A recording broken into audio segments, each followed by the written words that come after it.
Today I'm going to walk you through how leveraging some different Chrome extensions can change the way you give feedback, transform your students' experience with feedback, and hopefully shift their mindset about feedback.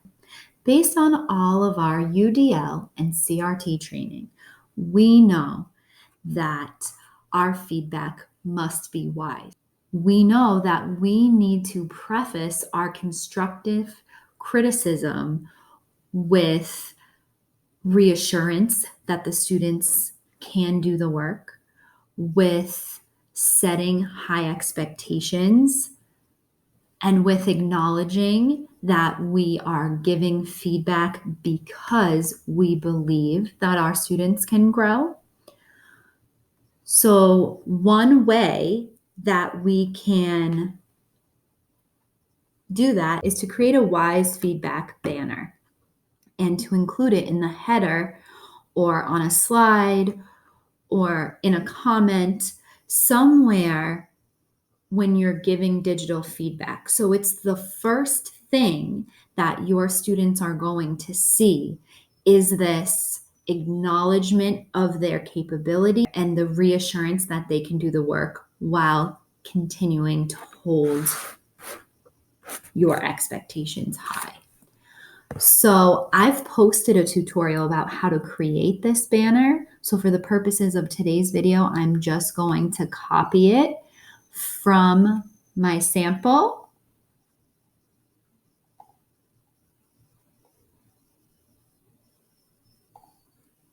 and paste it into the header of this sample of student work. So now if I paste it into the header, every page that my student submitted is going to have it.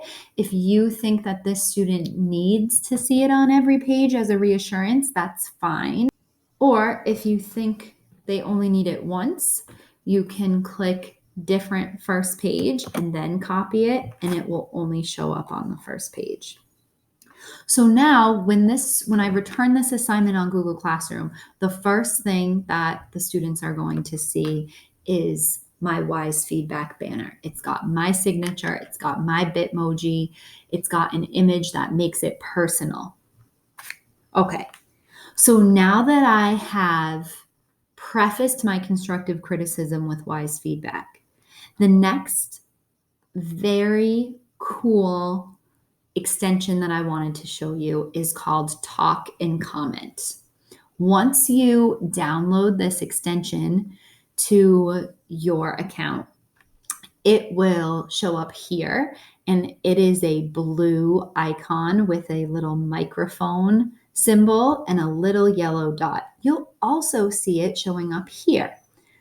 So I want to give this student feedback on this first paragraph because I think she did such a great job setting the tone, which was the topic of our mini lesson during writer's workshop. She was in a small group with me. So I'm going to give her some personalized audio feedback on this by clicking this button. Hi, Bella. I just wanted to congratulate you on applying the skills that we were practicing in the small group. I can tell that you've made some great revisions to your word choice and you have been able to establish the correct tone. And also you started doing some subtle character development with your word choice, which is excellent. Great job. I can't wait to read the rest. So once my voice note is recorded, this button will pop up and I can copy the link and paste it into my comment. And now Bella will be able to play my audio feedback to her. Hi, Bella. I just wanted to congratulate. Another way to add that personal touch to feedback. So the next tool that I wanted to show you is called Moat. It is also a Chrome extension, and it allows for audio feedback, but also audio feedback and transcription.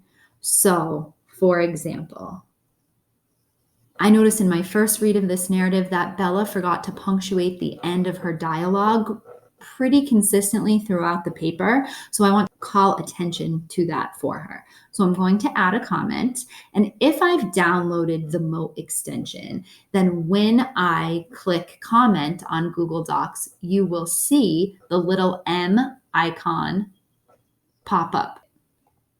I'm going to click it. I'm going to start talking and it's going to transcribe my comment.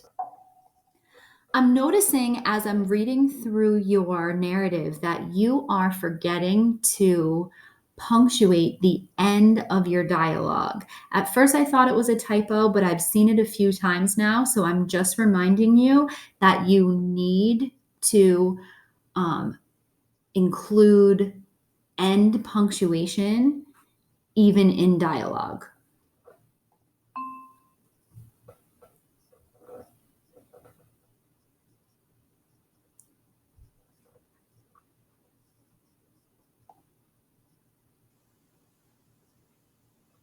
As you can see, it is transcribing my note.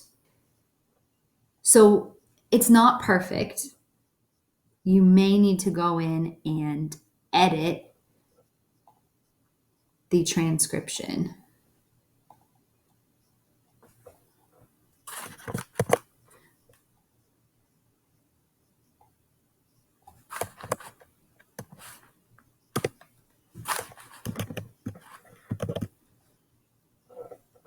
So you can see that it picked up most of my language, but it might not punctuate it correctly. It might add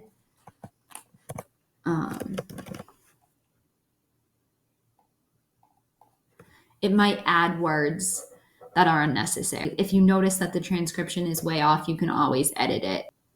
Update. Okay, and so one thing to note about Moat is that your students don't need it downloaded as an extension, but if it's not downloaded as an extension on theirs, it will bring them to an outside website that will read and play the comment. So if it's something that you see yourself using all the time for feedback, I would make it a required extension for your class. Another great way to give feedback is to utilize Google Keep to create a comment bank of feedback that you are giving consistently. Feedback that you know no matter what you're going to give. So that way you don't have to type it over and over again. You can have it sitting over here in the right and you can copy and paste it. So I'm going to demonstrate for you.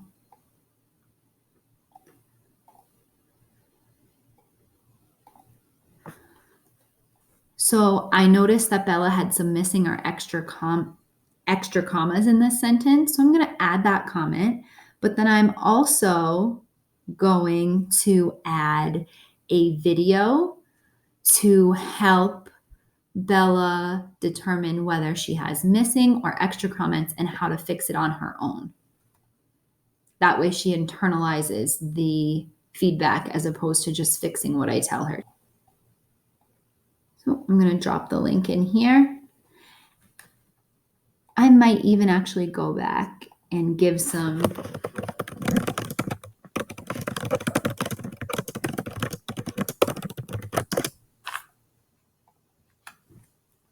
direction or purpose for the link. Also really important to note that if you see a bunch of your students making the same mistake, you could quickly create a mini lesson on Screencastify, save it to your Google Drive, get the shareable link, and link your own instructional video underneath a comment as well. If I were to scroll down, I could add this.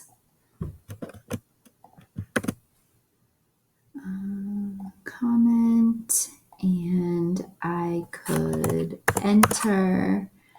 If you wanted to put some Bitmojis that you use all the time on your Google Keep,